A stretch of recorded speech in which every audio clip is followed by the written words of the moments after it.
વધુ સમાચાર ખેડસરા ગામે સ્વામિનારાયણ ગુરુકુળમાં તપાસો ધમધમાટ હાલ ચાલી રહ્યો છે। ગોંડલ પીઆઈ સહિતના સ્ટાફે તપાસ હાથ ધરી છે। બે સંતો અને એક સેવક સામે મહિલાએ દુષ્કર્મની ફરિયાદ નોંધાવી છે। વાલીઓ તમામ બાળકોને ઘરે લઈ જતા ગુરુકુળ આજે ખાલી થયું હોવાની વિગત છે।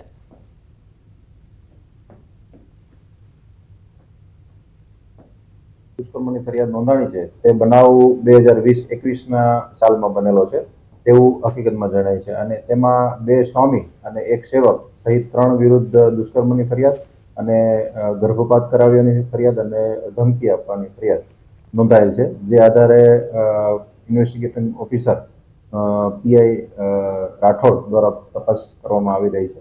પુત્રએ જ માતાને પેટ્રોલ છાંટી સળગાવી દીધી। અમદાવાદના સાણંદ વિસ્તારમાં બનાવ પુત્ર પિતરાઈ ભાઈએ પેટ્રોલ છાંટી સળગાવી દીધી હોવાની આ ઘટના માતા હોસ્પિટલમાં હાલ સારવાર હેઠળ।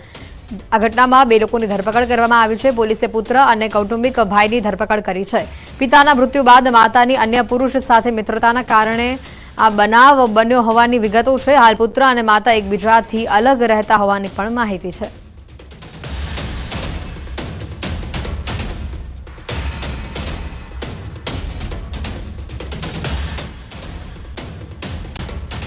ભ્રષ્ટ અધિકારીની મુશ્કેલી વધી। પૂર્વ ટાઉન પ્લાનિંગ અધિકારી એમડી સાગઠિયાની મુશ્કેલીઓ વધી છે। તપાસ ટીમ એસઆઈટીએ જેલમાંથી સાગઠિયાનો કબજો મેળવ્યો છે। ખોટી મિનિટ્સ બુક બનાવવાના કેસમાં કબજો લેવામાં આવ્યો છે। ક્રાઇમ બ્રાન્ચમાં હાલ ગુનો નોંધાયો છે। સાગઠિયા સાથે જ આ કાંડના બનાવ બાદ સાગઠિયા અને તેના સાગરીતોએ તાત્કાલિક બેઠક કરીને પોતાનું પાપ છુપાવવા માટે ખોટી મિનિટ નોટ તૈયાર કરી હતી, જે મામલે ફરિયાદ નોંધાઈ હતી।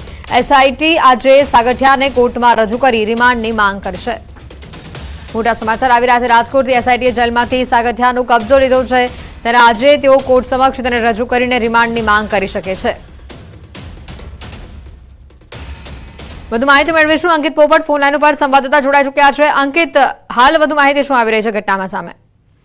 ચોક્કસ હેતવી, ખાસ કરીને વાત કરવામાં આવે તો ટીઆરપી ગેમ ઝોન અગ્નિકાંડ મામલે ગઈકાલે જે સ્પેશિયલ ઇન્વેસ્ટિગેશનની જે ટીમ છે તેમના દ્વારા જે પૂર્વ town planning officer MD Sagathiya કે જે હાલ જ્યુડિશિયલ કસ્ટડીમાં હતા તેમનો કબજો લેવામાં આવ્યો છે ને આજરોજ તેમને ગુનાના કામે રિમાન્ડની માગણી અર્થે કોર્ટમાં રજૂ કરવામાં આવશે। અગાઉ જે એમડી સાગઠિયાની ધરપકડ કરવામાં આવી હતી તે ગેમ ઝોન અગ્નિકાંડ મામલે કરવામાં આવી હતી, પરંતુ ગેમ ઝોન અગ્નિકાંડ મામલે જ્યારે તેમની રિમાન્ડ દરમિયાન પોલીસ કસ્ટડીમાં પૂછપરછ કરવામાં આવી રહી હતી ત્યારે પોલીસના ધ્યાને એક બાબત એવી પણ સામે આવી હતી કે સાગઠિયા દ્વારા વર્ષ 2023-24ની ખોટી મિનિટ્સ બુક બનાવવામાં આવી હતી, જેના કારણે સાગઠિયા તેમજ તપાસમાં ખુલે તે તમામ વિરુદ્ધ ગુનો છે તે અલગથી દાખલ કરવામાં આવ્યો હતો। આઈપીસી 465, 66, 67 અને 468 મુજબ એટલે કે ફોર્જરીની કલમ અંતર્ગત આ ગુનો છે તે દાખલ કરવામાં આવ્યો હતો। ત્યારે આ જ ગુના અંતર્ગત તેની ધરપકડ કરવામાં આવી છે અને આજરોજ રિમાન્ડની માગણી અર્થે તેને કોર્ટમાં રજૂ કરવામાં આવશે। આભાર અંકિત, માહિતી બદલ। 1 વાગ્યા સુધીની આ આગાહી છે, જેમાં 19 જિલ્લામાં મધ્યમથી સામાન્ય વરસાદની આગાહી છે। કચ્છ, સૌરાષ્ટ્રના 9 જિલ્લા ઉપરાંત મધ્ય ગુજરાતના 5 જિલ્લા, દક્ષિણ ગુજરાતના 5 જિલ્લામાં વરસાદ આવી શકે છે। હવામાન વિભાગના મતે કચ્છ, જામનગર, દ્વારકા, પોરબંદર, રાજકોટ, જૂનાગઢ, ગીર સોમનાથ, અમરેલી, ભાવનગર, દાહોદ, પંચમહાલ, વડોદરા, ભરૂચ, છોટાઉદેપુર, નર્મદા, સુરત, તાપી, ડાંગ, વલસાડ, દમણ, દાદરાનગર હવેલીમાં વરસાદની શક્યતા છે।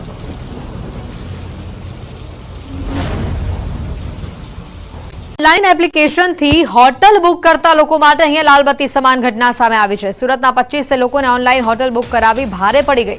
सूरत थी दिल्ली गयेला 25 लोको फसाया। ऑनलाइन होटल बुक कर्या बाद पण होटल न मळी। ऑनलाइन साइट पर रूपिया आप्या बाद बुकिंग कर्युं। 25 लोकोए 1.5 मास अगाऊ साइट परथी बुकिंग कर्युं हतुं। दिल्हीनी द्वारका सेक्टर 26 में होटल रूम बुक कर्या हता। 25 लोको पहोंचता बुकिंग न होवानुं सामे आव्युं। साइटनो कॉन्टेक्ट करता योग्य प्रत्युत्तर पण न मळ्यो। समग्र मामले प्रवासीओए दिल्ही पोलीसमां फरियाद दाखल करावी छे।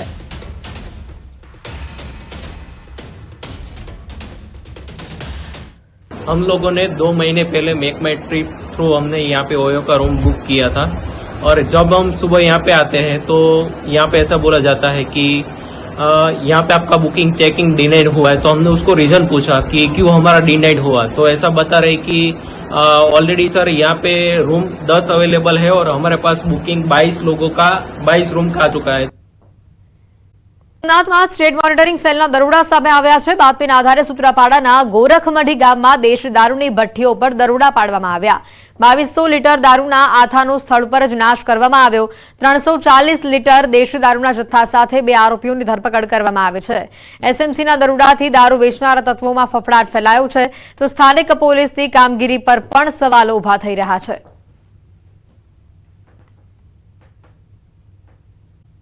જેતપુરમાં દૂધમાં પાણીની ભેળસેળ થતી હોવાનો રાજકોટ લોકલ ક્રાઇમ બ્રાન્ચે પર્દાફાશ કર્યો છે. આરોપીઓ માહી મિલ્કના દૂધના ટેન્કરમાંથી દૂધની ચોરી કરી પાણીનું મિશ્રણ કરતા. આરોપીઓ માહી મિલ્ક કંપનીના માલિક અને ટેન્કર માલિકની જાણ બહાર જૂનાગઢ રોડ પર સોરઠ હોટલના ગ્રાઉન્ડ ઉપર ભેળસેળ કરતા હતા. આરોપીઓ ટેન્કર ડ્રાઈવર સાથે મળી ટેન્કરમાંથી 500 લીટર દૂધનો જથ્થો કાઢી તેમાં પાણી ભેળવતા. પોલીસે 6 આરોપીઓની ધરપકડ કરી દૂધ અને ટેન્કર સહિત 2,43,000નો મુદ્દામાલ જપ્ત કર્યો છે.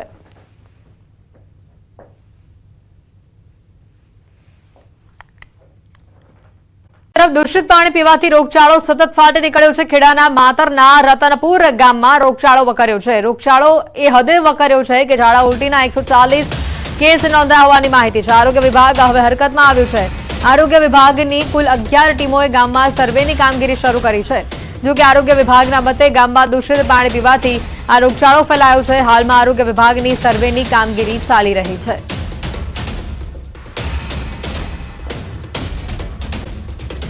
વધશે તેને લઈને મોટી આગાહી આવી છે. હવામાન નિષ્ણાંત અંબાલાલ પટેલે આગાહી કરી છે.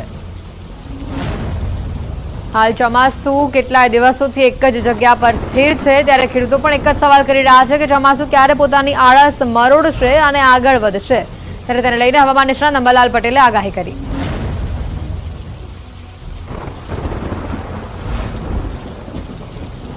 અને આ જ અંગે વધુ માહિતી મેળવીશું અંબાલાલ કાકા સાથે. આપણે જણાવી દઈએ અમારા સંવાદદાતા વિભુ અહીંયા આપણી જોડે જોડાઈ ચૂક્યા છે. વિભુ, ત્યારે તમામ ખેડૂતો એક જ સવાલ કરી રહ્યા છે કે ચોમાસું ક્યારે પોતાની આળસ મરોડશે. આપણી સાથે અંબાલાલ જે છે તેઓને પૂછો કે હાલ ચોમાસું ક્યારે ગતિ પકડશે અને ક્યારે કેવો વરસાદ થશે.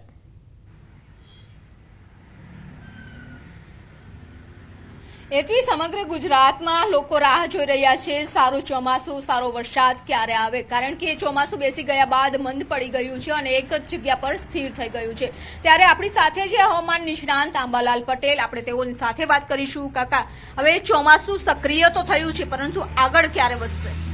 સક્રિય થયું છે અને આગળ પણ વધી રહ્યું છે, પરંતુ બીજું ઉલ્લેખનીય છે કે અરબી સમુદ્રની શાખા ભલે મંદ રહી હોય, મંદ ગતિથી આગળ તો વધી જ રહ્યું છે, પણ બંગાળ ઉપસાગરની જે શાખા જે છે એ 2 ભાગમાં એના બોલચેર છે ભેજ. એક શાખાનો થોડો ભેજ જે છે એ પૂર્વ ભારત તરફ જશે, જેમાં બંગાળ, બિહાર, અરુણાચલ પ્રદેશ, આસામ વગેરે વરસાદ થશે. અને બીજો એનો જે ફાંટો પડે છે એ વિશાખાપટ્ટનમમાં થઈ મહારાષ્ટ્રમાં થઈને લગભગ મધ્યપ્રદેશના ભાગ સુધી આવશે. અને મધ્યપ્રદેશ, મહારાષ્ટ્રના ભાગોમાં તો આજથી જ ભારે વરસાદ થઈ જવાની શક્યતા રહે છે. એક શાખા તો બંગાળ ઉપસાગરની શાખા પણ સક્રિય થઈ જશે અને આ શાખા લગભગ હવે મધ્યપ્રદેશમાં થઈને ગુજરાતમાં લગભગ મધ્ય ગુજરાત સુધી આવી જવાની શક્યતા રહેશે. પણ તે પૂર્વે દક્ષિણ ગુજરાતમાં ભારે વરસાદ થશે અને જે સૌરાષ્ટ્રના દરિયાકિનારાના ભાગો છે, ગીર છે, સોમનાથ છે, વેરાવળ છે, અમરેલી છે, ભાવનગર છે અને ખંભાત છે. આ ઉપરાંત ખેડા જિલ્લાના કેટલાક ભાગો, બાલાસિનોર છે, કપડવંજ છે, તારાપુર છે, આ ભાગોમાં વિન્ડ ગસ્ટ જબરીએ છે. પવનની ગતિ આજે પણ જબરીએ છે. 17 થી 22માં ગતિઓ વધારે છે અને લગભગ 40 કિલોમીટર ઉપરનો પવન ફૂંકાશે.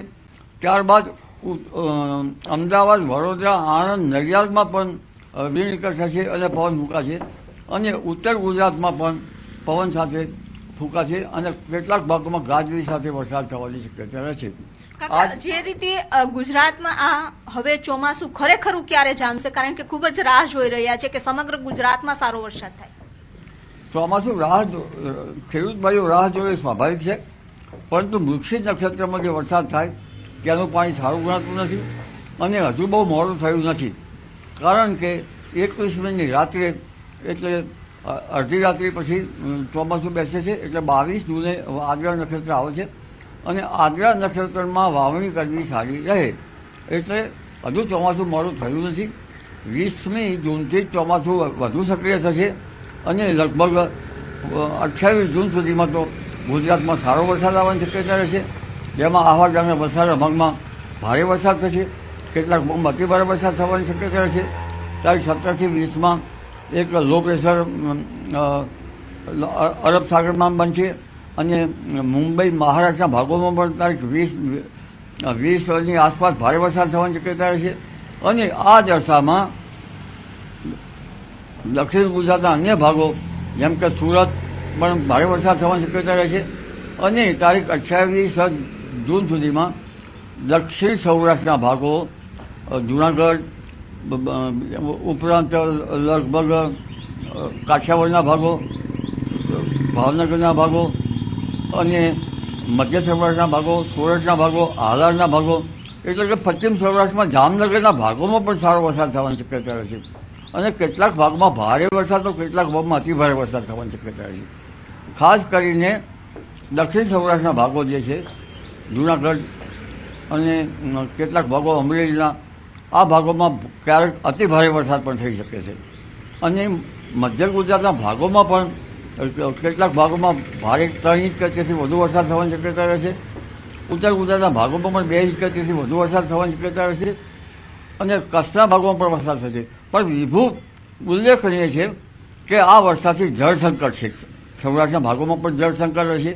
એ જળ સંકટ જે એ પ્રશ્ન ઘણા ભાગે ઉકેલાઈ જશે, કારણ કે હમણાં બંધોમાં પાણી લગભગ તળિયા થાચક છે.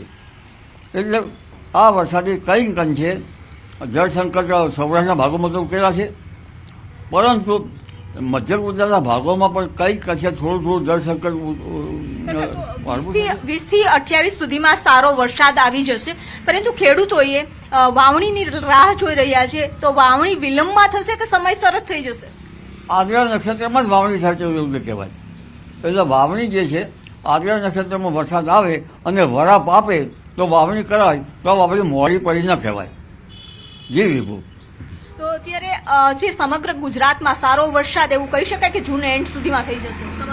જૂન એન્ડ સુધીમાં સચરાચર નિરંતર ચોમાસું લગભગ ગુજરાતના બધા ભાગોમાં થઈ જવાની શક્યતા છે, મહદ ભાગોમાં. પરંતુ હાલમાં પણ કેટલાક ભાગમાં વરસાદ થશે. હાલમાં પવનની ગતિ વધારે રહેશે અને ગાજવીજ વધારે રહેશે. પ્રક્રિયા તો તારીખ 17થી શરૂ થઈ ગઈ ચોમાસું આગળ વધવાની. પણ આ વખતે ચોમાસું જે છે એ લગભગ બંગાળના ઉપસાગરની શાખા હમણાં જ લગભગ મધ્યપ્રદેશ સુધી પહોંચી જશે. હમણાં લગભગ છત્તીસગઢના ભાગો ઉપરાંત મહારાષ્ટ્રના દક્ષિણ ભાગો અને અન્ય ભાગોમાં તો હમણાં ઘણા બહુ 1-2 દિવસમાં પહોંચી જશે. અને આ બંને શાખાઓ મર્જ થતાં ગુજરાતમાં સચરાચર વરસાદ થવાની શક્યતા રહેશે. જેની શાખા વધુ કાર્યરત રહેશે ગુજરાતના ભાગોમાં, મધ્ય ગુજરાતના ભાગોમાં અને ઉત્તર ગુજરાતના ભાગોમાં, કચ્છના ભાગોમાં કાર્યરત રહેશે. એટલે બંને શાખાઓનું જોર છે. એટલે આ વખતે વિભુ સારો વરસાદ થવાની શક્યતા છે. સારો વરસાદ બલકે કેટલાક ભાગમાં ભારે અને કેટલાક ભાગમાં અતિ ભારે વરસાદ થવાની શક્યતા રહેશે, જેથી બંધોમાં પાણીની આવક આવશે અને કંઈક છે પાણીનો જે પ્રોબ્લેમ છે એ દૂર થતો જણાશે. પણ કાકા, જે રીતે અત્યારે ચોમાસું સ્થિર થઈ ગયું હતું, તો એમનું કારણ શું? કારણ કે આટલું ચોમાસું અટવાઈ ગયું છે. એવું બનતું હોય છે કે ગુજરાતમાં ચોમાસું બેસી ગયા બાદ ધીમે ધીમે પણ આગળ વધતું હોય છે, પરંતુ છેલ્લા 10 તારીખે ચોમાસું બેસી ગયા બાદ ત્યાં સ્થિર છે. જે વિનગશ આવવી જોઈએ દક્ષિણ ગોળાર્ધમાં થઈને, માડાગાસ્કર ટાપુઓમાં થઈને, પૂર્વ આફ્રિકામાં થઈને અને કેટલોક ભાગ જે છે વિષુવવૃત્તમાં ઓળંગીને શ્રીલંકાના ભાગમાં થઈને કેરળ કાંઠે આવવું જોઈએ. આ વિનગશ જે છે એ નબળી હતી. દક્ષિણ પશ્ચિમ જે અરબ સાગરનો ભાગ છે એ પોષક નહોતો અને ટ્રેડ વિન્ડ તો આવતા જ નથી, કારણ કે પૂર્વ પેસિફિક મહાસાગરમાં તટસ્થ સ્થિતિ છે, નહીં અલ નીનો કે નહીં લા નીનો. જ્યારે લા નીનો થાય ત્યારે ટ્રેડ પવનો ફૂંકાય અને ઉપલા લેવલના વાદળો થાય. પરંતુ હવે ઉપલા લેવલના જે વાદળો જે છે એ સતત છે અને પ્રેશર જે છે અરબ સાગરમાં લગભગ 1008, કેટલાક ભાગમાં 1010 અને ગુજરાતમાં લગભગ 1001, મધ્ય ગુજરાતમાં 1002, એટલે 1001 થી 1002 કે 3 સુધીનું જો મિલીબારનું પ્રેશર હોય તો ગુજરાતમાં સારો વરસાદ આવે, અને રાજસ્થાનના ભાગમાં 998 જેવું પ્રેશર છે. એટલે આ પ્રેશરની ગતિવિધિ યોગ્ય રહેશે, જે છે પુશ કરવામાં, ચોમાસું પુશ કરવામાં સહાયકારી થશે.